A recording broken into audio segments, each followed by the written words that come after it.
ഏതു ട്രംപ് പലപ്പോഴും പല വ്യത്യസ്തങ്ങളായ സ്വഭാവങ്ങളാണ് പ്രകടിപ്പിക്കാറുള്ളത്.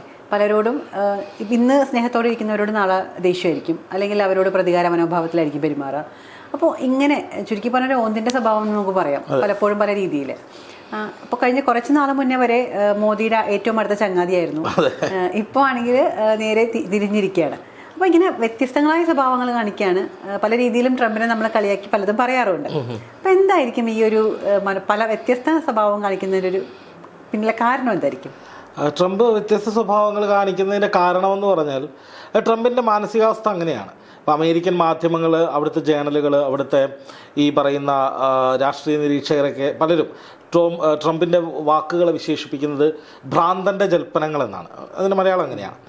അതിന് മാത്രമല്ല, ട്രംപിന് സ്ഥിരമായ ഒരു നിലപാട് പല കാര്യങ്ങളിലും ഇല്ല. പക്ഷെ ചില കാര്യങ്ങളിൽ അപ്രതീക്ഷിതമായ ചില ഇടപെടലുകൾ നടത്തിക്കളയും. ഇപ്പോൾ വെനസ്വേലൻ പ്രസിഡന്റിനെ തൂക്കിക്കൊണ്ടുപോയി, ഞാനാണ് ഇപ്പോഴത്തെ വെനസ്വേലയുടെ ആക്ടിംഗ് പ്രസിഡന്റ് എന്നാണ് കഴിഞ്ഞ മണിക്കൂറിൽ ട്രംപ് പറഞ്ഞത്. എന്ന് മാത്രമല്ല, ഒന്ന് ആലോചിച്ച് നോക്കുക, ഇപ്പോൾ നമുക്ക് പ്രസിഡൻഷ്യൽ ഇലക്ഷന് മുമ്പ് കഴിഞ്ഞ തവണ ട്രംപ് അധികാരത്തിൽ വന്നപ്പോഴും ഇത്തവണയും പ്രധാനമന്ത്രി നരേന്ദ്രമോദി എന്ന് പറയുന്നത് ഡൊണാൾഡ് ട്രംപിൻ്റെ ഫ്രണ്ടാണ്. മൈ ഫ്രണ്ട് എന്ന് പറഞ്ഞിട്ട്, ഡൊണാൾഡ് ട്രംപ് മൈ ഫ്രണ്ട് എന്ന് പറഞ്ഞിട്ട് ഇപ്പോൾ ട്രംപിന് വേണ്ടി വോട്ടഭ്യർത്ഥിക്ക് പോലും ചെയ്ത മോദിയുടെ ചിത്രം നമ്മൾ കണ്ടു. അപ്പോൾ ഇവിടെ ആ സമയത്ത് സംഘപരിവാറിൻ്റെ ആളുകൾ രാജാവിനേക്കാൾ വലിയ രാജഭക്തി എന്ന് പറയുന്ന പോലെ ട്രംപിന് വേണ്ടി പൂജ നടത്തുക, ട്രംപ് വിജയിക്കാൻ വേണ്ടിയിട്ട് ഹോമം ചെയ്യുക, ഇതൊക്കെ ചെയ്തിരുന്നു. പക്ഷേ പൊടുന്നനെ ട്രംപ് പ്ലേറ്റ് തിരിച്ചിട്ട് നമ്മളെ ശത്രുപക്ഷത്ത് നിർത്തുകയാണ്. നമുക്ക് 100% തീരുവ നടത്തുമെന്ന് പറയുന്നു, 25% കൂട്ടി എന്ന് പറയുന്നത് 50%. അങ്ങനെ ട്രംപിന് എന്താണ് തോന്നുന്നത് അതാണ് പറഞ്ഞുകൊണ്ടിരിക്കുന്നത്. അപ്പോൾ അതിനുള്ള കാരണമെന്ന് പറയുന്നത് ഇന്ത്യയും ഇറാനും റഷ്യയും തമ്മിലുള്ള വ്യാപാര ബന്ധങ്ങളാണ്. അപ്പോൾ ഇന്ത്യയെ സംബന്ധിച്ച് ഒരിക്കലും ഇറാനെ തള്ളിക്കളഞ്ഞുകൊണ്ട് ഒരു മുന്നോട്ട് പോക്ക് സാധ്യമല്ല.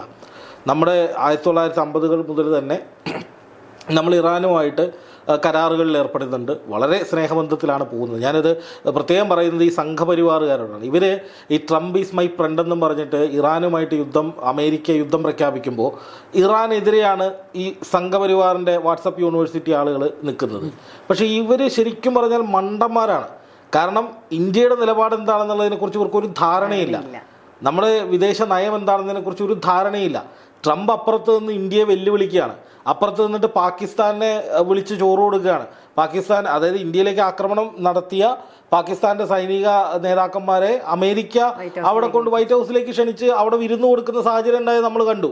ഇപ്പോൾ റഷ്യയുമായിട്ടുള്ള വാണിജ്യ ബന്ധത്തിൻ്റെ പേരിൽ, ഇറാനുമായിട്ടുള്ള ബന്ധത്തിൻ്റെ പേരിൽ നമുക്ക് അധിക തീരുവ നൽകുകയാണ്, നമ്മളെ ഭീഷണിപ്പെടുത്തുകയാണ്, നമ്മളെ ശത്രുപക്ഷത്ത് നിർത്തുക. ആ ട്രംപിന് വേണ്ടിയിട്ടാണ് ഇവിടെ ഇരുന്നിട്ട് കുറേ വിഡ്ഢികൾ മുറവിളി കൂട്ടുന്നത്. Trump is my friend. അതൊക്കെ പണ്ടേ പോയി. മോദി ആണെങ്കിൽ പോലും നിശബ്ദത പാലിക്കുകയാണ്. അല്ലാതെ മോദിക്കോ അല്ലെങ്കിൽ നമ്മുടെ രാജ്യത്തിനോ ഈ അമേരിക്കയ്ക്ക് മറുപടി കൊടുക്കാൻ അറിയാഞ്ഞിട്ടല്ല. ഇന്നല്ലെങ്കിൽ നാളെ ലോകത്തെ നിയന്ത്രിക്കുന്ന പ്രധാനപ്പെട്ട ശക്തികളിലൊന്നായി ഇന്ത്യ മാറും, ഒരു സംശയവുമില്ല അതിൽ. അപ്പോൾ അതിനു മുമ്പ് തന്നെ ഇന്ത്യയെ ഭയപ്പെടുത്തി വരുതിയിലാക്കാൻ വേണ്ടിയിട്ടായിരിക്കും, അല്ലെങ്കിൽ ഇന്ത്യ ഈ ഇറാൻ റഷ്യ ആ ചേരിയിലേക്ക് പശ്ചിമേഷ്യയിലെ മറ്റൊരു പ്രധാനപ്പെട്ട അറബ് രാജ്യങ്ങളുമൊക്കെ ആയി ചേർന്നിട്ടുള്ള ഒരു സാമ്രാജ്യത്വ വിരുദ്ധ ബദൽ ചേരിയിലേക്ക് പോകാതിരിക്കാൻ, ഇപ്പോൾ നമ്മുടെ G7 ഉച്ചകോടിയൊക്കെ കണ്ടതുപോലെ അതൊരു വലിയ പവറാവാതിരിക്കാൻ വേണ്ടി എല്ലാവരെയും പിടിച്ചു കെട്ടാൻ വേണ്ടിയിട്ടുള്ള ശ്രമമായിരിക്കും മോദി നടത്തുന്നത്. ഇപ്പോൾ നോക്കുക, റഷ്യക്കെതിരെ ട്രംപ് നടത്തുന്നത്.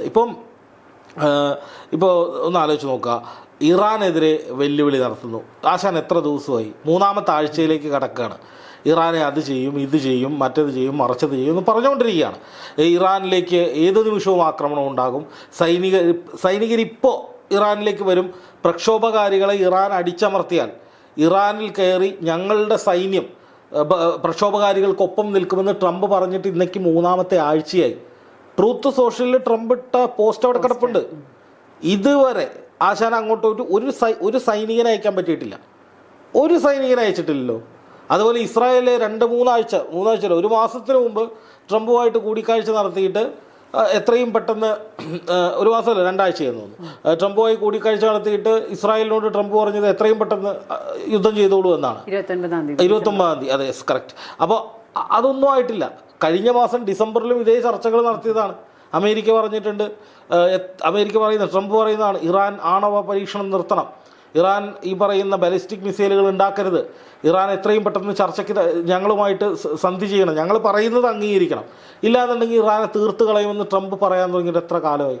ഇതുവരെ ഇറാനിലേക്ക് എന്തെങ്കിലും ചെയ്തിട്ടുണ്ടോ? ഒന്ന് ചെയ്തത് ജൂണിലാണ്. അന്ന് കിട്ടാവുന്നതിൻ്റെ പരമാവധി മേടിച്ചു.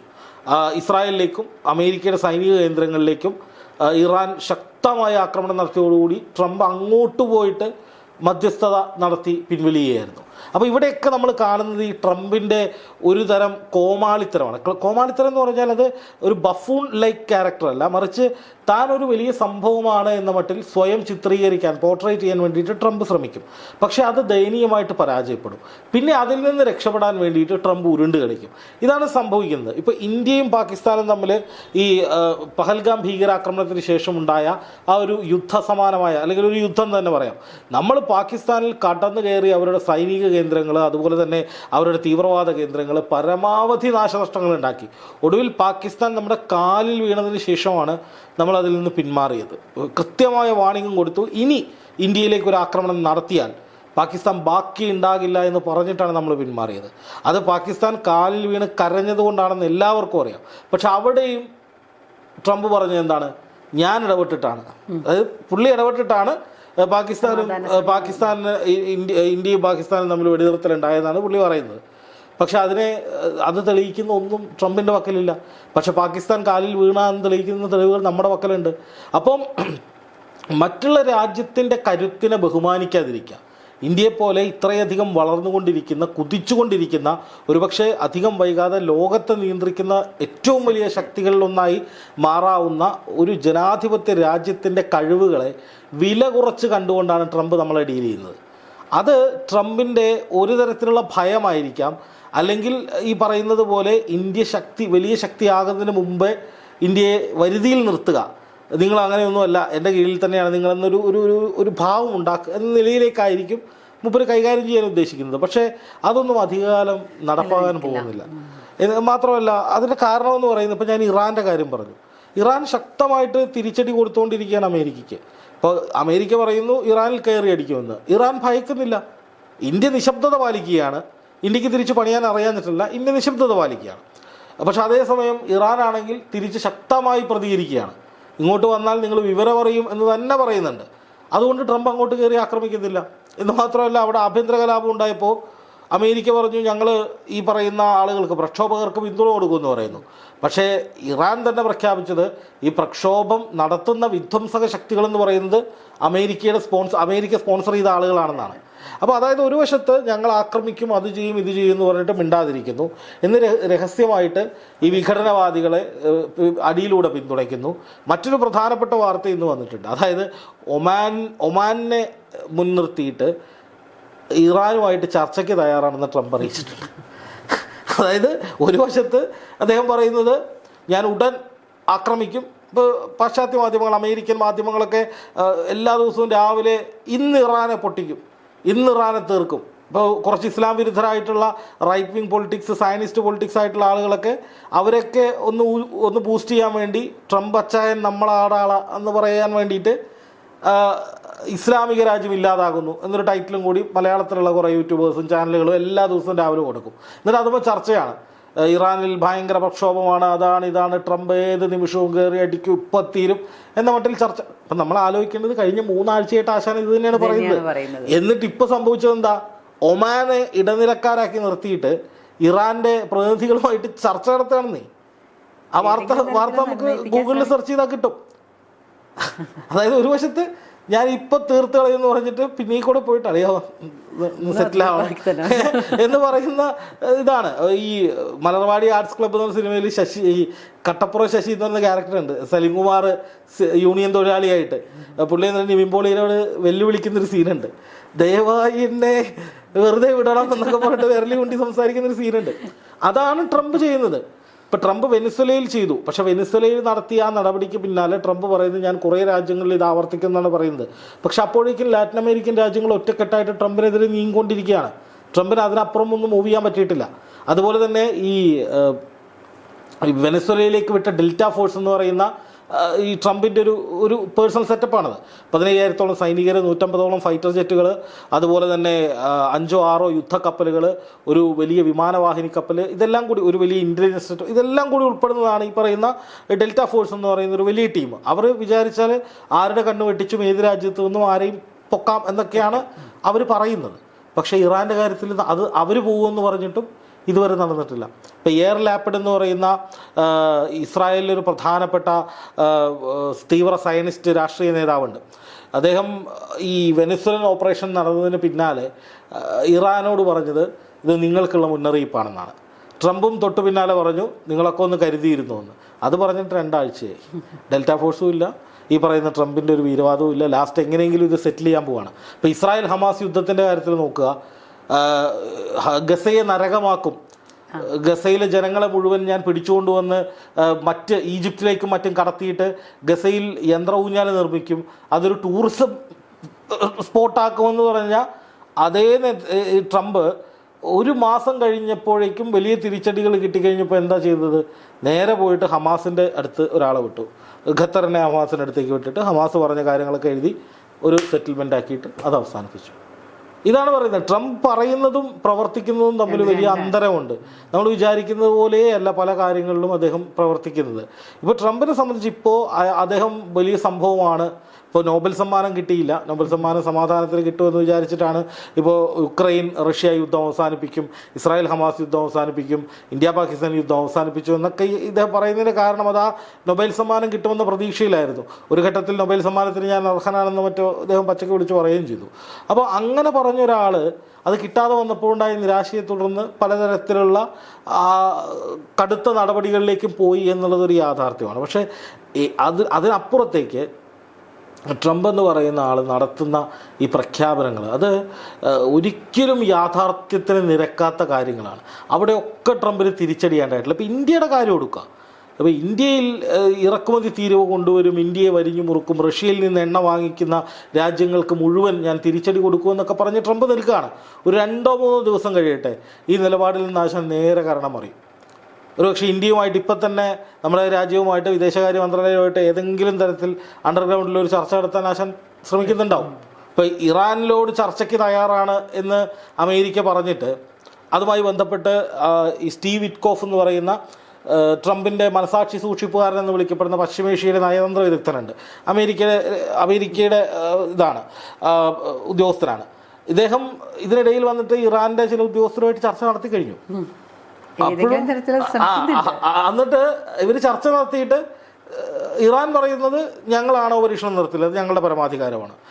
ഈ പറയുന്ന യുദ്ധ സാമഗ്രികൾ ഉണ്ടാക്കുന്ന, അതായത് ഞങ്ങളുടെ പ്രതിരോധത്തിന് വേണ്ടിയിട്ടാണ് ഞങ്ങൾ ബാലിസ്റ്റിക് മിസൈലുകൾ ഉണ്ടാക്കുന്നത്, ഇതിൽ നിന്ന് ഞങ്ങൾ പിന്നോട്ട് പോവില്ല എന്ന് ഇറാൻ പറയുമ്പോൾ അമേരിക്ക പറയുന്നത് അത് നമുക്ക് വീണ്ടും സമവായത്തിലൂടെ മുന്നോട്ട് പോകാമെന്നാണ് പറയുന്നത്. അപ്പോൾ ഒരു വശത്ത് അത്തരം സമവായങ്ങൾക്കുള്ള ചർച്ച നടത്തുമ്പോൾ മറുവശത്ത് ട്രംപ് ഇരുന്ന് ലോകത്തോട് പറയുന്നത് ഞാനിപ്പോൾ ഇറാനെ തീർക്കും. ഇത് വലിയ വൈരുദ്ധ്യമാണെന്ന്. ഇപ്പോൾ ഇന്ത്യയുടെ കാര്യത്തിലും ഇറാൻ്റെ കാര്യത്തിലും ഒക്കെ ഇത് തന്നെയാണ് സംഭവിക്കുന്നത്. ഇപ്പോൾ പാകിസ്ഥാൻ്റെ കാര്യത്തിൽ എന്താണ്? പാകിസ്ഥാൻ ഒരു തീവ്രവാദ രാഷ്ട്രമാണ്, അവിടെ തീവ്രവാദികളെ വെച്ച് വാഴിക്കുന്ന രാഷ്ട്രമാണ്. ആ പാകിസ്ഥാനെ വിളിച്ച് ചോറ് കൊടുക്കുന്ന ട്രംപാണ് അപ്പുറത്ത് ഹമാസ് തീവ്രവാദ സംഘടനയാണെന്ന് പറഞ്ഞിട്ട് മുറവിളി കൂട്ടുന്നത്, ഇറാനെതിരെ അവർ തീവ്രവാദ ശക്തികളാണെന്ന് പറഞ്ഞിട്ട് ഒച്ചയെടുക്കുന്നത്. ആ വൈരുദ്ധ്യമാണ് ഞാൻ പറയുന്നത്. അപ്പോൾ ട്രംപിനെ സംബന്ധിച്ച് കാര്യങ്ങൾ നടന്നു പോവുക, എന്നെ ആരാധിക്കുന്ന ഒരു വലിയ ഒരു കൂട്ടായ്മ ഉണ്ടാക്കുക, അല്ലെങ്കിൽ എന്നെ ആരാധിക്കുന്ന ഒരുപാട് രാഷ്ട്ര തലവന്മാർ എനിക്ക് ചുറ്റും നിൽക്കുക, ഞാൻ ലോക പോലീസാണ്, ഞാനാണ് ലോകത്തെ കാര്യങ്ങൾ തീരുമാനിക്കുന്നത് എന്ന നിലയിലേക്ക് ഒരു ഇമേജ് ബിൽഡ് ചെയ്യുക എന്നുള്ളതാണ് ട്രംപിൻ്റെ ലക്ഷ്യം. പക്ഷേ അത് കനത്ത തിരിച്ചടികളാണ് ട്രംപിന് വാങ്ങിക്കൊടുത്തുകൊണ്ടിരിക്കുന്നത്. കാരണം ഒരു നിലപാടുമില്ലാത്ത, ഒരു വീക്ഷണവുമില്ലാത്ത, ഒരു വെളിവുമില്ലാത്ത ഒരു ഭരണാധികാരി എന്ന നിലയിലേക്ക് ട്രംപിനെ മാർക്ക് ചെയ്ത് കഴിഞ്ഞിരിക്കുന്നു ലോകമെന്നുള്ളത് മറ്റൊരു പ്രധാനപ്പെട്ട വസ്തുതയാണ്. ഇനി നോക്കുക, അമേരിക്കയിൽ തന്നെ ട്രംപിനെതിരെ വലിയ പ്രതിഷേധങ്ങൾ ഉയർന്നു വരികയാണ്. ഇപ്പോൾ മംദാനിയുടെ കാര്യം, ഇപ്പോൾ ന്യൂയോർക്ക് മേയറായിട്ടുള്ള മംദാനിയുടെ കാര്യത്തിലാണെങ്കിലും മംദാനി പച്ചയ്ക്ക് പറയാണ് ട്രംപ് ഇങ്ങോട്ട് വന്നാൽ ഞാൻ ഒരു ചകത്തിടും, അറസ്റ്റ് ചെയ്യും. ആ മംദാനിക്കെതിരെ നിന്ന ട്രംപ് അദ്ദേഹം മേയറായതിനു ശേഷം ഒത്തുതീർപ്പിലേക്ക് കാര്യങ്ങളെ കൊണ്ടുവരികയാണ്. അങ്ങനെ ചർച്ചകൾ നടന്നിട്ടുണ്ട്. അപ്പോൾ ട്രംപിന് കാര്യങ്ങൾ സുഗമമായി മുന്നോട്ട് പോക്കാൻ എന്തും തിരുത്തും എന്തും പറയും, ആരുടെ കാലം വീഴും, ആരെയും വെല്ലുവിളിക്കും.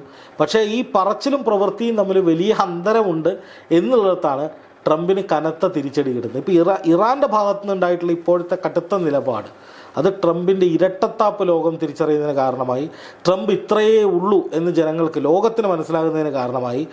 ട്രംപ് ശരിക്കും പറഞ്ഞാൽ ട്രംപ് വല്ലാത്തൊരു നിലപാടില്ലാത്ത ഭരണാധികാരിയാണ്, ഒരു വ്യക്തി അതുപോലെ തന്നെ ഒരു ഭരണാധികാരിയാണ് എന്ന നിലയിൽ ലോകം മുഴുവൻ അറിയുന്നതിനും ഇത് കാരണമായി. ട്രംപ് വിചാരിച്ചാൽ കാര്യമായിട്ടൊന്നും നടക്കാൻ പോകുന്നില്ല, അല്ലെങ്കിൽ ട്രംപ് പറയുന്നതൊക്കെ വെറും സ്വപ്നങ്ങളോ അല്ലെങ്കിൽ ചിലപ്പോൾ മണ്ടത്തരങ്ങളോ ഒക്കെ ആയിരിക്കും. അതിനൊക്കെ അത്ര വാല്യൂ കൊടുത്താൽ മതി എന്ന നിലയിൽ ഒരുപക്ഷെ ചരിത്രത്തിൽ ആദ്യമായിട്ടായിരിക്കും ഒരു അമേരിക്കൻ പ്രസിഡന്റിനെ ലോകം ഇത്രയും പുച്ഛത്തോടുകൂടി വില കുറച്ച് കാണുന്നത് എന്നുള്ളതാണ് മനസ്സിലാക്കേണ്ട കാര്യം.